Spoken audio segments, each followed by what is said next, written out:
Good morning students. Today class 10th chapter 8 statistics and probability example sum பார்த்துக்கிட்டு இருக்கோம். Very important sum for public previous year public questions. Okay, so 8.31 example NCC NSS sum அப்படின்னு சொல்லுவாங்க. ஒரு கிளாஸில் 50 students 50 students இருக்காங்க. அதில் NCC அப்படின்ற தேர்ந்தெடுத்ததை 28 பேர் 28. சரிங்களா? அடுத்து NSS அப்படின்றது 30 ஸ்டூடெண்ட்ஸு. அடுத்து ரெண்டும் சேர்த்து NCC NSS எடுத்தவங்க 18 ஸ்டூடெண்ட்ஸ். அப்போ அதை நான் ஃபஸ்ட்டு ஏன்னு டினோட் பண்ணுறேன் NCCயை, அடுத்து பின்னு டினோட் பண்ணுறேன் NSSஐ. ஓகே, அப்போ N ஆஃப் ஏ அப்படின்னா நம்பர் ஆஃப் ஏ அப்படின்னா NCCயோடைய எண்ணிக்கை, பசங்களோட எண்ணிக்கை எத்தனை பேர் அப்படின்ட்டு ஆப்டடு 28 அப்படின்னு அர்த்தம். நெக்ஸ்ட்டு N ஆஃப் பி அப்படின்னா NSSல உள்ளது. அடுத்து போத் அப்படின்றனால A intersection B 18. First roman letter என்ன கேட்டிருக்கு அப்படின்னா, கொஞ்சம் கவனமாக, ஃபஸ்ட்டு ரோமன் லெட்டர் என்ன கேட்டிருக்கு அப்படின்னா, the student opted for NCC but not NSS. அதாவது NCCயில் இருக்கிறதாகவும் NSSல இல்லாததாகவும் கேட்டிருக்கு. அப்போ P ஆஃப் ஏல இருக்காங்க, இன்டர்செக்ஷன் பியில் இல்லை அப்படின்னு அர்த்தம். அப்போ இதை எழுதையில் பார் எதுக்கு எழுதலையோ, பார் இல்லாமல் இருக்கு பாரு, அதை எடுத்து எழுதிட்டு minus P of A intersection பின்னு எழுதணுண்டா தம்பி, மறந்துடக்கூடாது. ரைட். இப்போ என்ன ஆயிரும், P ஆஃப் ஏ. அப்போ N of A N of வச்சு நான் P of A P of B இதெல்லாம் கண்டுபிடிச்சிக்கணும் first.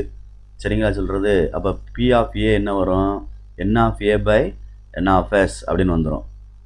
N of A by N of S அப்படின்னு வரணும், N ஆஃப் எஸ் அப்படின்னு வரணும். அப்போ N ஆஃப் ஏ என்ன வந்துச்சு, 28/50.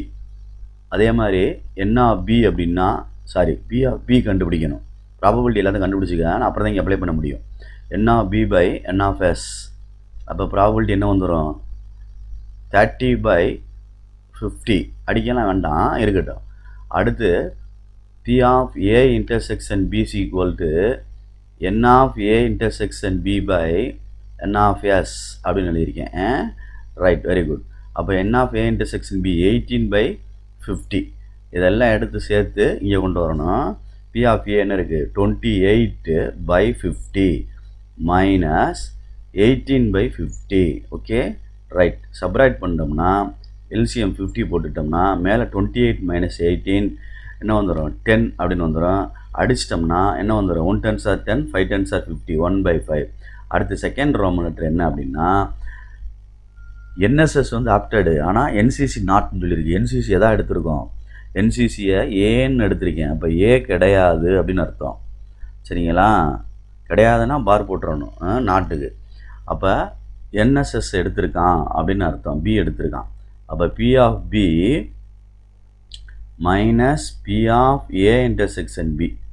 சரிங்களா? ரைட்.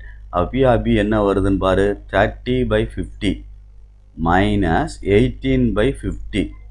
அப்போ நம்ம சப்ராக்ட் பண்ணிட்டோம்னா 12/50. அப்போ 6 என்ன வந்துடும், 25. அவ்வளோதான். நெக்ஸ்ட்டு ஒன் என்னாச்சு அப்படின்னா, இது தனியாக போட்டுக்கோம் என்ற தம்பி, மேலே இந்த இதுக்கு கீழே இங்கனக்குள்ளே கொண்டு வந்துரு, இந்த கேப்பில் கொண்டு வந்துரு. நெக்ஸ்ட்டு தேர்ட் ரோமன் லெட்டர் என்ன சொல்லியிருக்குன்னு பாரு, ஸ்டூடெண்ட் ஆப்டட் ஃபார் எக்ஸாக்ட்லி 1, ஏதாவது ஒன்று, சரியாக ஒன்று. அப்போ ஏ இன்டர்செக்ஷன் பி பார்னா ஏயை செலக்ட் பண்ணியிருக்கோம், பியை செலக்ட் பண்ணலை.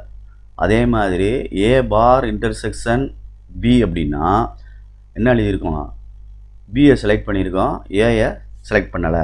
அப்போ இதுக்கு எழுதுறது இந்த ரெண்டு ஆன்சர் தானே, இது நல்லா கவனிச்சு பாரு, இந்த ரெண்டு ஆன்சர் தான். இதுவும் என்ன செஞ்சுருக்குப்பா, இடையில ப்ளஸ் பண்ணியிருக்கு. அப்போ நான் அப்படியே எழுதுகிறேன், 1/5 ப்ளஸ் அவ்வளோதான் 6/25. அப்போ என்ன வந்துருச்சு, 1/5 6/25. நம்ம LCM 25 போட்டுருவோமா? ரைட். அப்போ இதோட மல்டிப்ளை பண்ணால் 5 மல்டிப்ளை பண்ணால் தான் என்ன வரும், 25 வரும். அப்போ மேலே மல்டிப்ளை பண்ணணும், 5 1 5 is 5. ரைட்டு.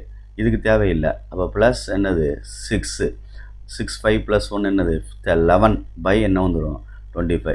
இதுதான் கடைசி last answer. Okay, very very very very important sum, 5 mark. So please கேர்ஃபுல்லாக எழுதிக்க. தேங்க்யூ.